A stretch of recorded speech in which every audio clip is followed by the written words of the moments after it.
प्यारे नबी जनाबे मुहम्मदुर रसूलुल्लाह সাল্লাল্লাহু আলাইহি ওয়াসাল্লাম ইরশাদ করেছেন বলেছেন জিবরাইল আমিন আলাইহিস সালাতু ওয়াস সালাম বিশ্ব নবীজির কাছে আসলেন।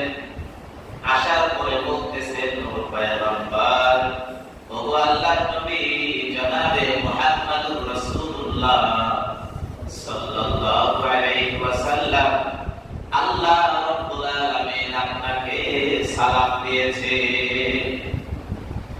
এবং স্বয়ং আল্লাহ রাব্বুল আলামিন এই কথা বলেছেন, বান্দা যখন নামাজে দণ্ডায়মান হয়, বান্দা যখন নামাজে দাঁড়ায় যায়, দাঁড়ানোর সময় আমরা সবাই বলি আল্লাহু আকবার, আল্লাহ সবচাইতে বড়, বলে কিনা?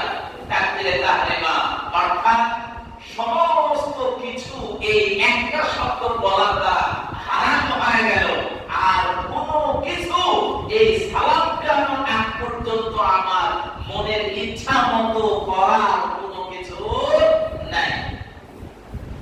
বুঝাইতে পারলাম? আমরা বলি এটা নামাজের শুরু হয় কি তাকবীরে তাহরিমা। তাকবীরে তাহরিমা মানে এমন এক তাকবীর যে তাকবীরের সব কিছু কি করে দিল? হারাম করে দিল, নাজায়েজ করে দিল। এখন আমার আর মনের মতো ইচ্ছা মতো কিছু করার কি নাই, স্বাধীনতা নাই। আমি সব কিছু আল্লাহর কাছে সমর্থ করে দিলাম। এখন শেষ পর্যন্ত কার হুকুম মানবো? আল্লাহর হুকুম, নবীজির তরিকা মোতাবেক শেষ করতে হবে। এর ভিতরে যদি ভুল ত্রুটি হয় আল্লাহ তাআলার কাছে গ্রহণ হবে না। তো ইচ্ছা করে এই জন্য জিবরাইল আমিন এসে বিশ্ব নবীজিকে বলতেছেন, ও পয়গম্বর, আল্লাহ রাব্বুল আলামিন আপনাকে সালাম দেওয়ার পর বলেন, যাও আমার বন্ধুকে বলে দাও, আমার বন্ধুর উম্মতেরা, আমার বান্দারা যখন নামাজে দাঁড়ায় বলে যখন আল্লাহু আকবার, তখন বান্দার মাঝে আর আমার মাঝে একটা পর্দা থাকে। এই পর্দাটা, এই আড়ালটা আমি আল্লাহ রাব্বুল আলামিন দূর করে দিই। সুবহানাল্লাহ। আমার মধ্যে আর বান্দার মধ্যে কোনো আড়াল থাকবে না, কোনো পর্দা থাকবে না। বান্দা একেবারে ফ্রি মনে আমার সাথে কথা বলবে, আর আমি বান্দার সাথে ফ্রি মনে কথা বলবো।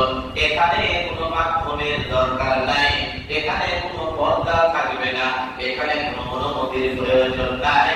এই জন্য বলা হয় as-salatu mi'rajul mu'minin।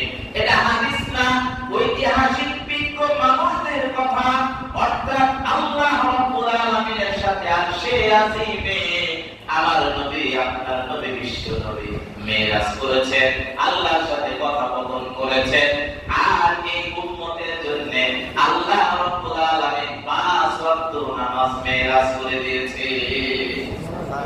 তোমাদেরকে আরশে আজিমে কি আল্লাহর সাথে কথা বলতে হবে না, তোমরা জমিনের বুকে আল্লাহু আকবার বলে দাঁড়াবে, আমি আল্লাহর সাথে তোমাদের কথা বলতে হবে।